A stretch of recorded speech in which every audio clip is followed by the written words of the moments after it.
Whether you're making a 3D printed cat whisker or a wood and brass type, I have made a very significant improvement on the cat whisker arm itself.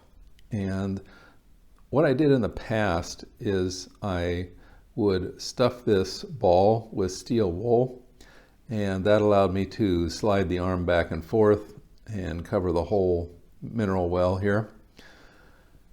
However, when you do that, if you use the steel wool only, what will happen is it will rust over time and it will bind. If you oil it, the oil dries out and the oil will cause it to bind over time. So I have made a significant improvement, which is almost invisible. It's on this one. And we'll take it apart and look at it. And you can see that it's a very simple way of doing it that's going to be very long lasting. Let's look close up at this one. Swing this out of the way, and now you can see what I have done. This is a spring that wraps from this side of the rod to this side of the rod, and it produces a very nice constant pressure of rod against the ball. That is good mechanically because it makes it very smooth to move the rod in and out or to rotate it. It also makes for a consistent electrical connection between the ball and the rod. None of that steel wool or oil or anything like that needed. What else? This is not stainless steel. I've ordered some stainless steel springs, and let's talk about what you need to know before you implement this, sizing of the springs, tension, and that kind of thing. Here are 3 springs that I have pulled from my big jar of springs, and you can see they're all the same type, but they are certainly not the same. So we can see that this one is the longest, next longest, and the shortest. We can see that the wire size on this is much thicker than the wire size on this. We can see that the end loop here is smaller than this one. We can also see that the end loop on this one is not closed, whereas this one is closed. And in fact, some of them have double loops, which is even better. Now, when it comes to the thickness of the wire, that is what mainly affects the amount of tension that the spring will put on something. And so if we look at our example here, you can see that this is a very fine spring and the wire is very fine. I think this is 0.1 millimeter. I forgot to measure it. This is 0.8 millimeters.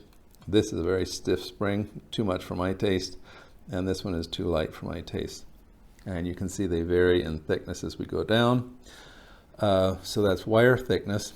Now let's talk about the coil length. The coil length from here to here can also affect stiffness. If it's too short and you really have to pull on it, it's going to create a lot of tension. And then the diameter of the coil from here to here, that's more a, more of a convenience thing. If the coil is too big, it sticks out from the ball too much and kind of gets in the way. So I prefer a thinner one. Let's see. Okay, and finally, probably the most important measurement is from here to here, and that is from shaft to shaft. And so we need to know this distance.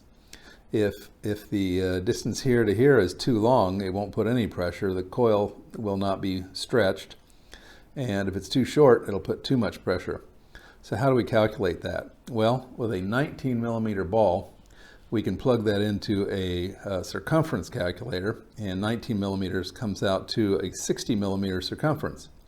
But we're not going all the way around the ball, we're only going halfway around the ball, and so that's 30 millimeters. So that means from here to here, we need a spring that is less than 30 millimeters, otherwise this will not have any tension on it. Let's see, what else? You may say, why would I want a spring? Why would I even want to consider a spring this small? And again, it goes back to the ball size. If I have a small ball like this one, then this spring works just fine in that case. Okay, so this is going to vary with the size of the ball. What else do we need to know? I think that's about it. We have covered all of the aspects of it, from length to diameter to wire size, and those are the important things you need to know. Okay, well that's about it. I hope you found that useful and interesting in your home DIY crystal radio cat whisker projects.